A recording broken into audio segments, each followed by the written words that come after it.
Hello, my name is Sasha Collin. I'm a herbalist and naturopath and I love spending time in nature.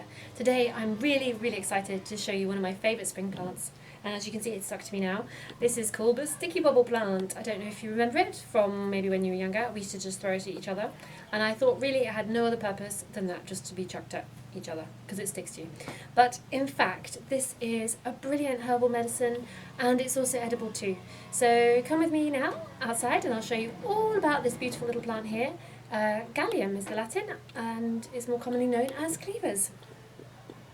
Off we go.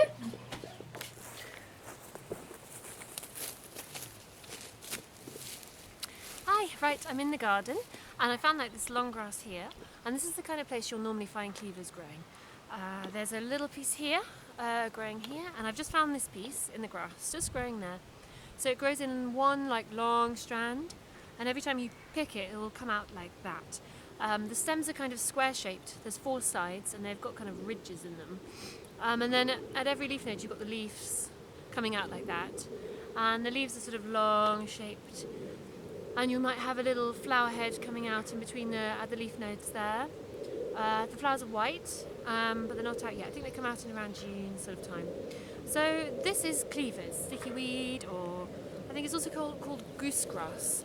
And this you can eat, but you wouldn't necessarily eat the really thick stuff like I've got stuck to me here because it's too hairy. It's got little hooks on the leaves and it sticks. Look, it's even sticking to my finger. You would need to find the smaller little fresh plants. So for example, I've seen one here. This is a tiny little new one here, and this one does look a bit old, but usually before the spikes become too rough you could technically chop them up and eat them in salads.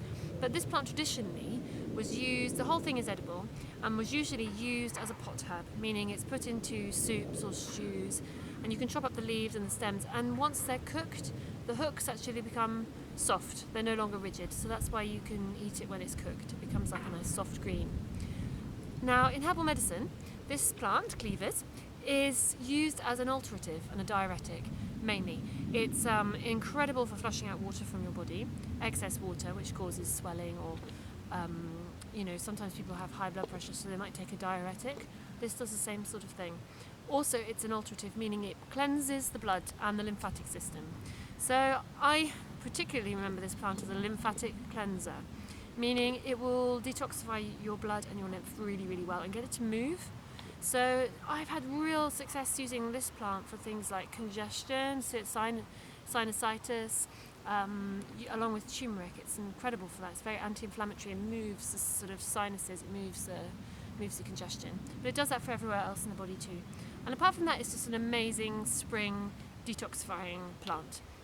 So if you can find this in your garden, like this piece here, and you gather quite a big bunch of it, a really nice thing to do is in the evening you put it into a cafetiere or a teapot, you pour over hot water, and then you let it infuse overnight. And by the morning you've got a nice cold, deep emerald green infusion of cleavers.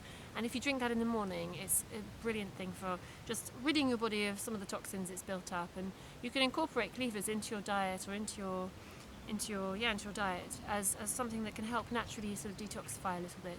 And you don't need to add it in when you're specifically doing a sort of a diet or a special detox. You can just add these herbs in gently into your life, and that way you're having these actions that normally you wouldn't necessarily have, and it's just better for your health basically. So I hope you can all find a little bit of cleavers and use it for your health or in your cooking, and always double check that it's the right thing if you're unsure, and happy plant searching.